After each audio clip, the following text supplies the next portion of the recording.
ඔබ හැමෝටම සුබ දහවලක් වේවා. විදුහල්පතිතුමා අතුවාචාර්ය මණ්ඩලයෙන් ඒ වගේම DVS විද්‍යාලයේ විදුහල්පතිතුමිය මාවැල්ල විද්‍යාලයේ විදුහල්පතිතුමා ඇතුළු අපේ ආරාධිත අමුත්තන් සියලු දෙනාගෙන්ම අවසරයි. දයාබල දෙමාපියනි දූ දරුවනි. ස්තුති කතාවට ඉස්සෙල්ලා මම චුට්ටක් අවස්ථාව ගන්නවා මගේ පහසෙන්නේ දූ දරුවන්ට කතා කරන්න. මොකද අවස්ථාවක් තිබුණේ නැහැ. යාළුවත් එක්ක කතා කරන් දිගින් දිගටම නිවාඩුව ලැබිච්ච නිසා. අවුරුදු 5ක් පැරැස සිරි විමලසිරි විද්‍යාලයේ ඉගෙනීම ලබලා ලැබු ඒ දූ පුතුන්ට ඇත්තටම තිබුණේ පුංචි ලෝකයක්.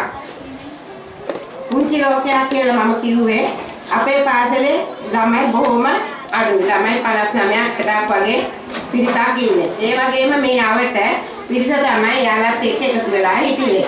ඒ නිසා යාළුවට දුර බැහැරින් ආපු යාළුවෝ හිටියේ නැහැ. ඒ නිසා යාළුවා දැක්කේ පුංචි ලෝකයක්. ඒ පුංචි